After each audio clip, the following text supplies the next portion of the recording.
नमस्कार दोस्तों, स्वागत है आपका हिंदी नॉलेज शो में। तो दोस्तों, अमेरिका ऑस्ट्रेलिया दोनों ने कमर कस ली है चीन की सत्ताधारी कम्युनिस्ट पार्टी के खिलाफ। बड़ी चाल चली है, बड़ा फैसला लिया है ऑस्ट्रेलिया ने और अमेरिका ने भी कल ये बड़ा फैसला ले लिया है। तो क्या है वो डिटेल से बताऊंगा। और इससे चीन की कम्युनिस्ट जो सत्ताधारी पार्टी कम्युनिस्ट पार्टी है उसके जो टॉप लीडर्स हैं उन्हें टारगेट किया जा रहा है उसके जरिए, जिससे कि इनमें आपस में फूट पड़े। क्योंकि देखिए, शी जिनपिंग ने कम्युनिस्ट पार्टी में दरार ऑलरेडी ला दी है। अब उसे बड़ा करना है अमेरिका और ऑस्ट्रेलिया को और भारत को भी। और लेकिन इसमें जो कामयाब फिलहाल सबसे आगे हो रहा है वो हो रहा है ऑस्ट्रेलिया। डिटेल से सब कुछ समझिएगा। तो चलिए वीडियो को शुरू कर लेते हैं। लेकिन उससे पहले आपको बता दूं कि अब मैं ट्विटर पे भी एक्टिव हो गया हूँ। वहाँ पर भी छोटी छोटी लेकिन क्वालिटी जो न्यूज़ है मैं आपको वहाँ पर देता रहता हूँ, डिफेंस फॉरेन पॉलिसी से संबंधित। तो आप मुझे जरूर फॉलो कर लीजिएगा, डिस्क्रिप्शन में लिंक है। और जो ट्विटर पर नहीं है तो आप इंस्टाग्राम पर मुझे फॉलो कर सकते हैं। दोनों के लिंक डिस्क्रिप्शन में मैंने दे दिए हैं। तो चलो दोस्तों, वीडियो को हम शुरू कर लेते हैं। तो जैसे कि आप जानते हैं कि आपको पता होगा कि कम्युनिस्ट पार्टी जो चाइना की है 2018 से उसमें बड़ी दरार आनी शुरू हो गई थी। कैसे? दरअसल अब तक होता क्या आया था कि कम्युनिस्ट पार्टी में हर 10 साल बाद लीडरशिप चेंज हो जाती है। सिर्फ राष्ट्रपति चेंज नहीं होता, वहाँ पर पूरी लीडरशिप चेंज हो जाती है। इसलिए जो निचले वाले लोग हैं वो बड़ी मेहनत से काम करते थे कि जी हम भी अब से 5 साल 10 साल बाद प्रमोट होकर हम सबका प्रमोशन हो जाएगा। लेकिन शी जिनपिंग ने 30 साल से चली आ रही इस प्रथा पर रोक लगा दी। कैसे? उन्होंने अपने आप को राष्ट्रपति फॉर लाइफ घोषित करवा दिया और फिर संविधान में भी संशोधन करवा दिया।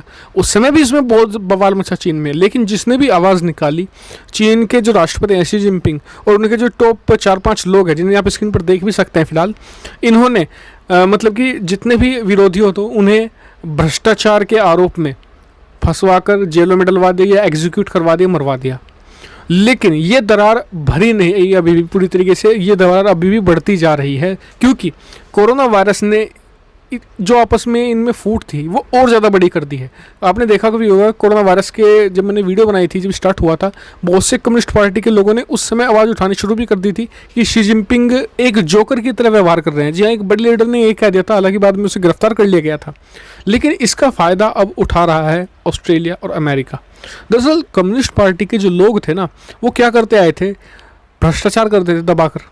ठीक है, कम्युनिस्ट चीन से पैसा समेटा और उसे इन्वेस्ट करते थे लोकतांत्रिक देशों में। अब मतलब खुद को तो, अपने देश को तो ये बताना कि कम्युनिज्म सबसे अच्छा है, कम्युनिस्ट सबसे अच्छे हैं, लेकिन अपना पैसा सेव करते थे वो दूसरे देशों में, क्योंकि उन्हें डर रहता था कि कभी सरकार छीन ले या फिर जो हमारी सरकार है ये ध्वस्त हो जाए और लोकतंत्र रहे। तो इसलिए वो अपना पैसा और अपने भविष्य को सिक्योर करने के लिए ऑस्ट्रेलिया को बड़ा टारगेट करते थे कि ऑस्ट्रेलिया में या फिर अमेरिका का एक शहर है लॉस एंजलिस या फिर कैलिफोर्निया जैसे शहरों में अपना पैसा इन्वेस्ट करते थे, प्रॉपर्टी खरीदते थे।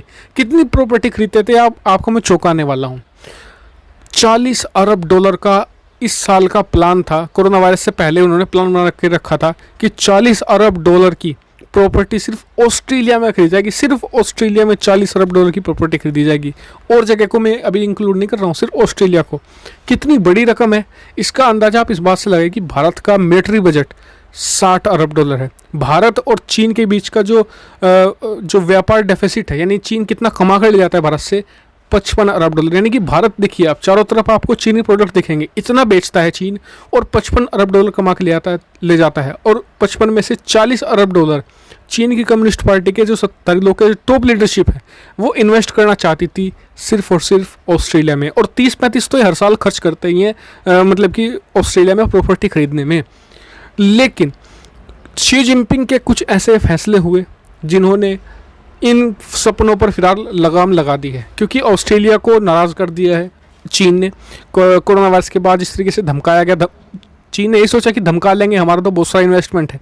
लेकिन अब ये उनका इन्वेस्टमेंट खटाई में पड़ता गया है। जो पहले खरीदा गया था वो भी खटाई में पड़ेगा, जो आगे प्लान थे सब कुछ इनके स्क्रैप हो जाएंगे, जिससे कि कम्युनिस्ट पार्टी की जो टॉप लीडरशिप है, जो अपना पैसा इन्वेस्ट करते हैं वेस्टर्न कंट्रीज़ में, उन सब के पास से जो मतलब कि अब लिमिटेड ऑप्शन रह जाएंगे, जिससे कि वो शी जिनपिंग से और ज़्यादा नाराज़ होंगे और कम्युनिस्ट पार्टी में और ज़्यादा फूट पड़ने वाली है। और इतना ही नहीं, ऐसे में आग में घी डालने का काम किया है अमेरिका ने एक बिल पास किया है उइगर मुस्लिम्स पर, जो मतलब कि शिनजियांग प्रांत में उइगर मुस्लिम्स पर जो कंसंट्रेशन कैंप बनाए जा रहे हैं, वहाँ पर अब अमेरिका की संसद ने पहले उस प्रस्ताव को पास कर दिया था। कल डोनाल्ड ट्रंप ने उस पर साइन कर दिए। अब क्या होगा कि अमेरिका को पूरी मतलब कि छूट है अमेरिकी प्रशासन को कि वो जो उइगुर मुस्लिम से संबंधित जितने भी अधिकारी हैं चीन के, हालांकि वो किसी को भी घोषित कर सकते हैं। आप जानते हैं अमेरिका कह देगा कि ये फलाना अधिकारी तो वहाँ पर उइगुर मुस्लिम के कैंप में गया था, तो इस पर प्रतिबंध लगाओ, विदेशों में जितनी भी संपत्ति है सब सीज कर लो, जिससे कि उनकी सालों की कमाई गई मेहनत सब मिनटों में चकनाचूर कर देगा अमेरिका। क्योंकि अमेरिका एक तरीके से ना सिर्फ अमेरिका में ये लॉ लागू करवाएगा, बल्कि धीरे धीरे अमेरिका को फॉलो करते हुए, जैसे मैंने आपको कल भी वीडियो बनाकर बताया था, ब्रिटेन भी आएंगे और फिर यूरोप भी आएगा।